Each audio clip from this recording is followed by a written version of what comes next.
Hey, greetings Fright fans, Dr. Gangrene here. Welcome into the lab. Tonight I thought we'd take a look at something that I picked up a little while back. It's a Blu-ray of one of my all-time favorite horror movies, and that is this Night of the Living Dead Blu-ray here from Criterion Collection. What got me thinking about this, so I picked this up because number one, is one of my all-time favorite movies, but number two, Halloween's coming up, and this is a perfect Halloween movie.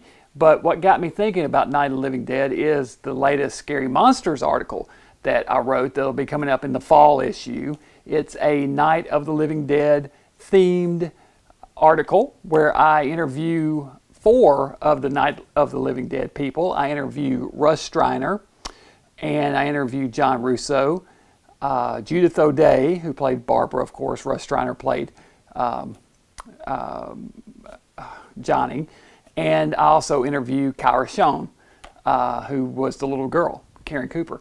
So I interviewed all 4 of those folks, and you'll see that in this coming up Scary Monsters issue, which is going to be a Halloween themed issue. So that'll be pretty cool. That's the first for the Halloween theme. So that's coming up. So anyway, I've been in Night of the Living Dead mode for a while, so I thought, you know, that would be pretty cool to review this Blu-ray set that I got. Now I've held off on watching the actual movie.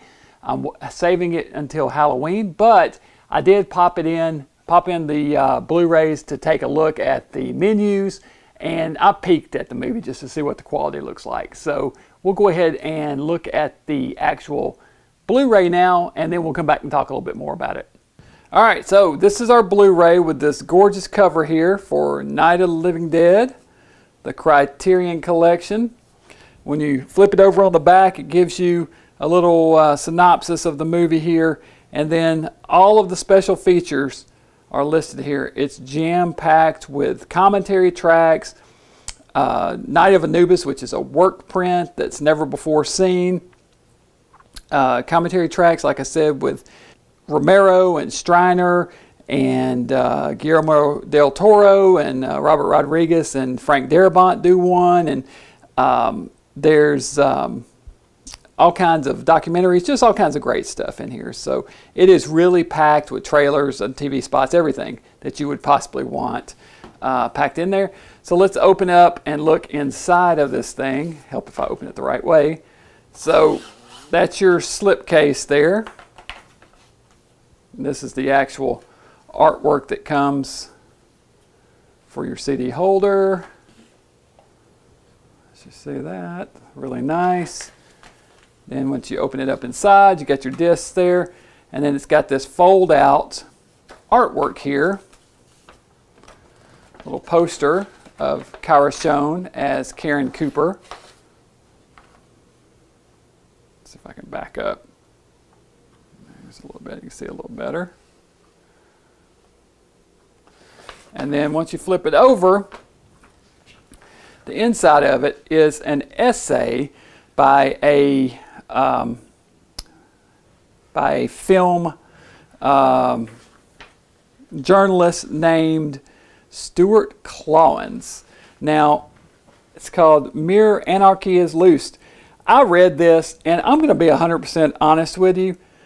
I found this really pretentious. The guy's writing was, it made me seriously eye roll in some places. Some of the style of writing and comparisons and contrasts that he draws in here, you know, I just found it a bit heavy-handed. And to be honest with you, I'm tired of everybody who talks about Night of the Living Dead having to give you a history lesson on every single nuance of what was going on in history when Night of the Living Dead was made, to give you context of all these social commentary and social issues that can be read into the film, as if the film cannot be appreciated as a work of art by itself. Because let me tell you, the movie is shot beautifully and edited and put together beautifully. It is a great movie in and of itself without reading any other political messages or context into the story. It stands up on its own, and nothing shows off that fact more than this pristine, cleaned up Blu-ray edition, which is exactly why you didn't need all of this to pound you over the head every single political bit of turmoil that was going on in 1968 when this was made. So anyway, moving on from that, it just didn't do it for me. Over here you got the cast of the movie and the credits, and then you've got about the restoration, special thanks, acknowledgments, and production credits. Now I have to say, this artwork, there's nothing in here that really tells you who did the artwork. You have to kind of really dig down into the acknowledgments down here, and maybe it's under production credits.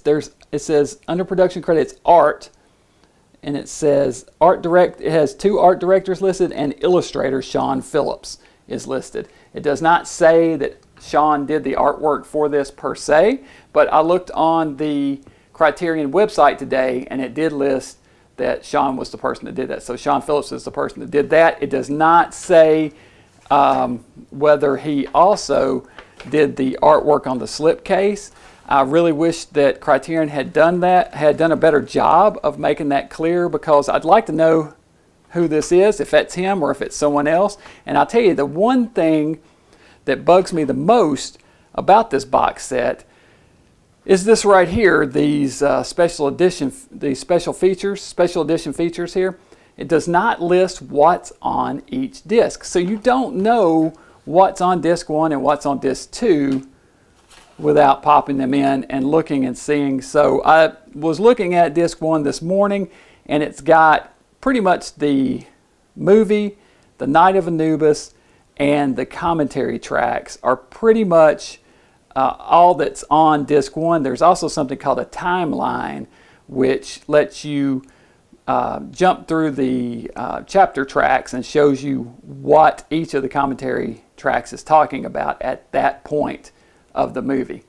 But that's pretty much all that's on disc 1. But it would have been nice to have that listed here so that you would know, because I might forget after, I might watch it this year and I might put this up for a year or two and then forget by the next time I pull it out and want to watch it again and be sitting there thinking, well, what's what. Anyway, it's just a design thing that kind of bugs me a little bit. Overall, I know the Criterion Collection is a bit pricey. This came in at about $30 when I bought it, but I looked at Amazon this morning and they're running a special right now for right around either 22 or 24 bucks. So that's a lot better. But I'd definitely say that this would be worth it for fans of this movie and George Romero fans. All right, so that's the Criterion Collection Night of the Living Dead Blu-ray set. As I said, this is pretty cool. It's nice to have it looking better than it ever has before. You will not find a better looking version of it than this. This is sort of the definitive version, or it is the definitive version. And what I like best about it is that George Romero had a hand personally in restoring this thing before he passed away earlier. What was it, last year? This year? Anyway, before he passed away. And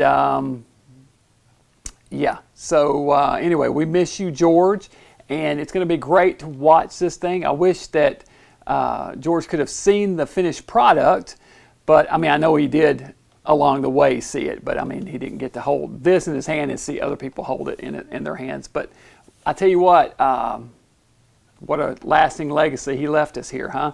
This is one of the greatest horror films of all time. Sort of the start of the modern horror movie in my eyes. I always sort of say Night of the Living Dead is sort of the cutoff where the older thought of horror movies ends and the newer versions, the newer school of horror movies sort of starts up. This is sort of the cutoff right here. This changed everything, and boy, it left a legacy, didn't it? How many imitators have there been after Night of the Living Dead? Quite a few. So anyway, that's it. Night of the Living Dead. The only Criterion Blu-ray that I own. I haven't bought any others, but I had to get this because, you know, it's Night of the Living Dead. So anyway, let me know if you guys have seen this, if you plan on picking it up. I'd be curious to see what you all think about Night of the Living Dead on Blu-ray also. You know, we're used to watching those old VHS, the grainy, fuzzy VHSs. And you know, there's a certain charm to those too, because we saw it that way for years, and it looked, those shitty copies, you know, there was just something about it. It made it extra spooky. But I tell you what, this right here, once you see it cleaned up and restored and looking the way it's supposed to, there's no going back. I mean, it's, some folks might think, I know with Texas Chainsaw Massacre, when it was remastered a few years ago, I remember talking to John Dugan about it. He thought that it was too perfect, that there was something about the grain in that Tobe Hooper classic that made it look right to him. But I like it cleaned up. I like seeing Night of the Living Dead the way that it initially looked. Just like if you had gone to the drive-in and seen it on 35, this is what you would have seen. Nice, pristine, brand new copy. Restored per Romero's wishes. So anyway, that's it, guys. As I said, just wanted to spend a little bit of time talking about Night of the Living Dead and George Romero. So anyway, here's to you, George, and happy Halloween, everybody.